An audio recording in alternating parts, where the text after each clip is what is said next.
আসসালামু আলাইকুম। সবাই কেমন আছো বন্ধুরা? আশা করছি ভালো আছো। তো সবাইকে স্বাগতম। তো বন্ধুরা দেখো, লাবিবসোনা ওর নানু বাসায় আসছে আর খেলাধুলা করতেছে। এটা আমার ভাবি, তারপর হচ্ছে যে এই যে ভাবির ছেলে সাপওয়ান। তো ওর সাপওয়ানের সাথে খেলতেছে লাবিবসোনা। আর আমার নানিমা এখানে রান্না করতেছে। আর একদমই এটা গ্রামীণ রান্না বান্না, তোমরা কেউ কিছু মনে করবা না। তো হচ্ছে এখানে মোরগ রান্না করতেছে, একদম চামড়া হচ্ছে সহ। তো যাই হোক, রান্না বান্না শেষ, সন্ধ্যার মধ্যে খাওয়া দাওয়া শেষ হয়ে যায় যেহেতু। আর এখন লাবিবসোনা সন্ধ্যার পর ওর খালামণির সাথে পড়াশোনা করতেছে। আসলে ও একদমই ছোট, তো আমার ছেলের বয়স মাত্র 4 বছর। তো আসলে ও এই কলম ধরতেই পারে না বা পেন্সিল ধরতেই পারে না, পড়াশোনা বোঝেও না।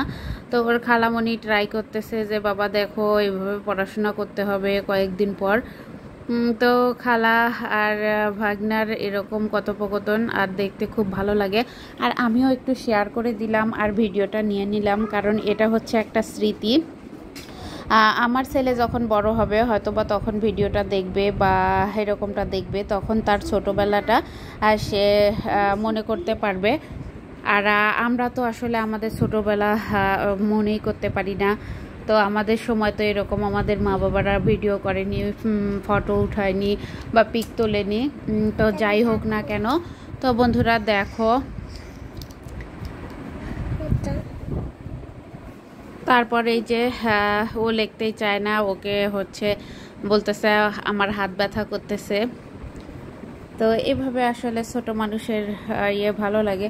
তারপর হচ্ছে বন্ধুরা দেখো, এই শুটকিটা কেউ চিনো কিনা, আমি কিন্তু চিনি না। তো আমাদের রংপুরের ভাষায় বলে চ্যাপা শুটকি। তো তাই একটু ভিডিও করে নিয়েছি যে আমি যখন বগুড়ায় যাব তখন ওইটা কিনবো। আর এক এক জায়গার ভাষা তো এক এক রকম, ওখানে যে কি বলে আমি জানি না। তারপর রাতের বেলা একটু মেহেদি দিলাম, ঢং করতেছি। তো আমার বোনকে বললাম যে একটু আমাকে হাতে মেহেদি দিয়ে দাও, ও দিয়ে দিল। আর আমি এভাবে পোজ দিচ্ছি। তা হচ্ছে এভাবে এই সুন্দর করে ডিজাইনটাও করে দিয়েছে। আজকে এই পর্যন্ত, আল্লাহ হাফেজ।